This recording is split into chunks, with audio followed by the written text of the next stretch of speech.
विषय बहुजन समाज पार्टीने कसा काय घेतला आहे? मान्यवर कांशीराम साहेबांनी, कारण बाबासाहेब आंबेडकरांनी 2 स्वप्न बघितले होते. त्यातलं पहिलं जे स्वप्न होतं भारत बौद्धमय करण्याचं, आणि दुसरं स्वप्न होतं या देशाला शासनकर्ती जमात बनवून देणे, म्हणजे बहुजन समाजाला शासनकर्ती जमात बनवणे हे स्वप्न होतं.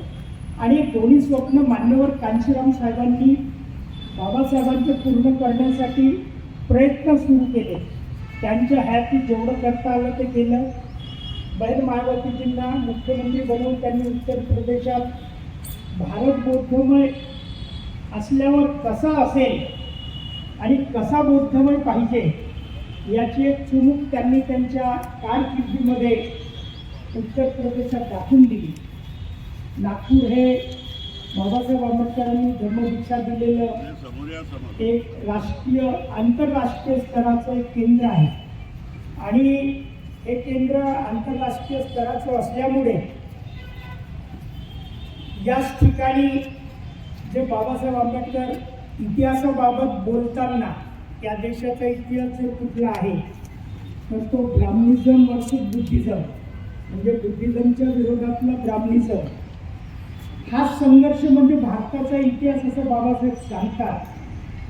आणि त्याच ठिकाणी बाबासाहेब आंबेडकरांनी नागपंचमीच्या नागपुरात धम्मदीक्षेचा कार्यक्रम केल्यावर त्याला संपवण्यासाठी ह्याच नागपुरात मनुवाद्यांचं प्रस्थ असलेली संघभूमी इथेच आहे. आणि म्हणून बाबासाहेब आंबेडकरांच्या धम्मभूमीचं मोठं महत्त्व वाढू नये म्हणून ते आटोकाट प्रयत्न करत आहेत.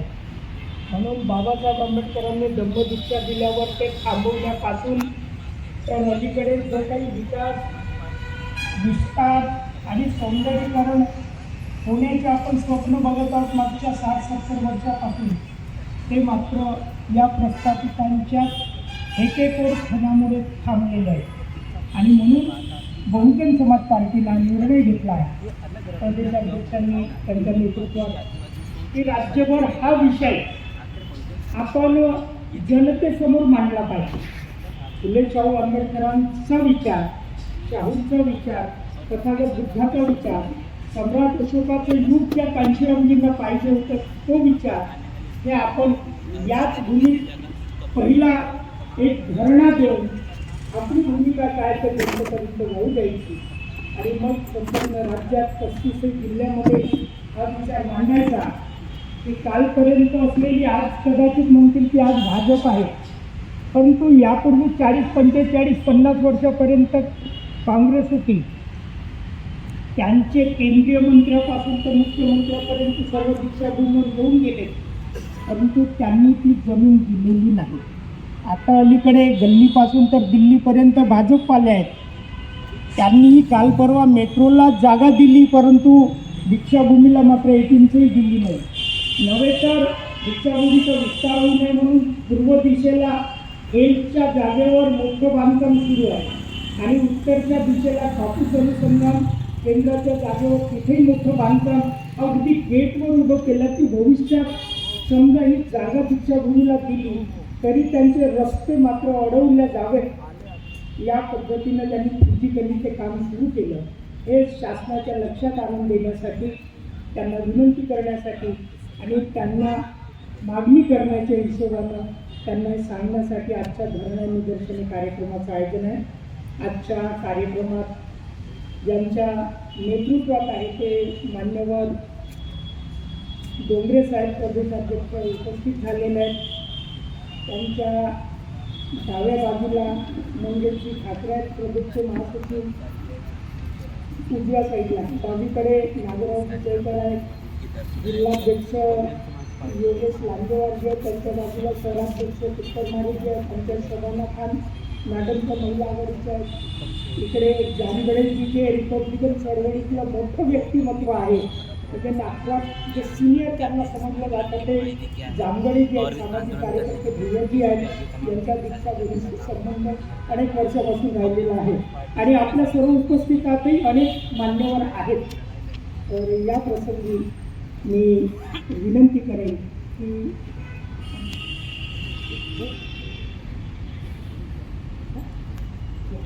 हे संस्कृतीचं देणं असतं. नीराजनला चुनावचिन्ह हत्ती किंवा फुले शाहू आंबेडकरांचं नाव जे समतावादी आहेत असं कधी वाटेल का तुम्हाला? फुले शाहू आंबेडकर गांधी महाराज हे ते आणि मधातच कुठंतरी आसाराम बापू दिसेल का?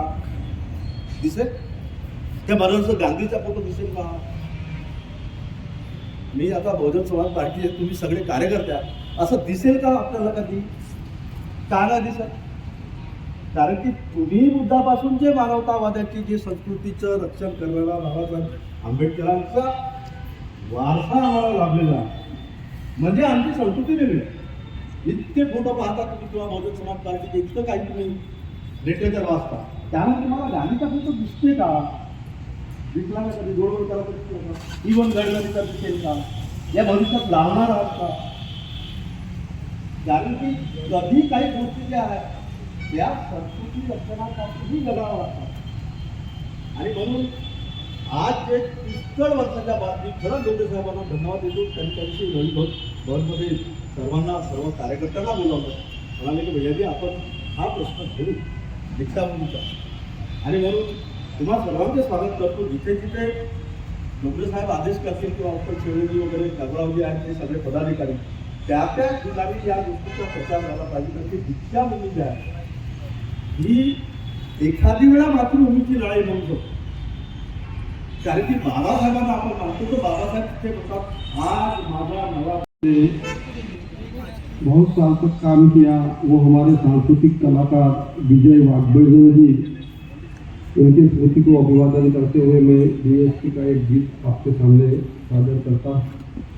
अरे जिंदाबाद जिंदाबाद बीएसपी जिंदाबाद, अरे जिंदाबाद जिंदाबाद बीएसपी जिंदाबाद.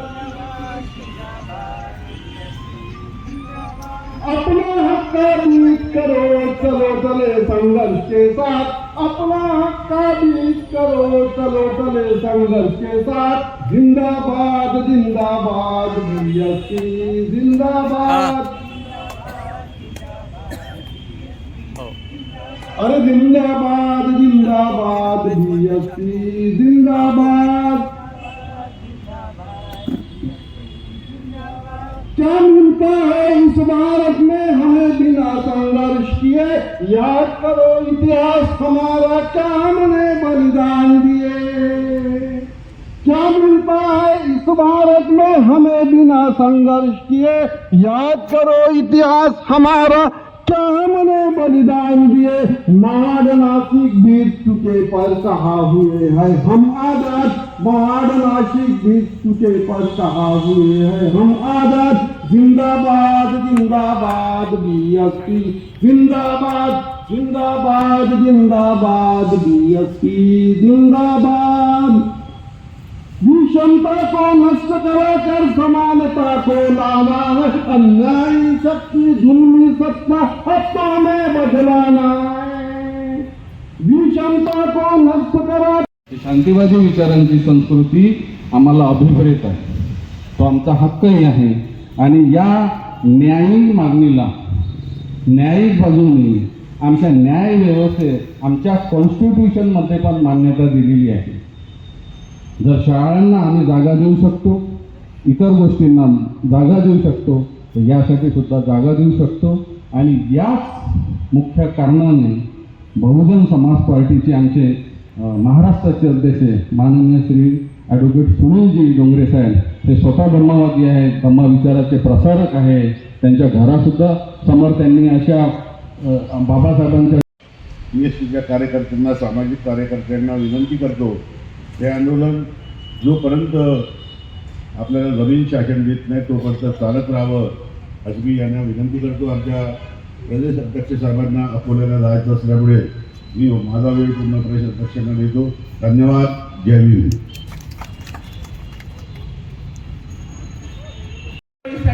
ठामपणे उभे राहून बहुजन समाज पार्टी याचा पाठपुरावा शेवटपर्यंत करेल एवढी ग्वाही देते आणि आपली रजा घेते.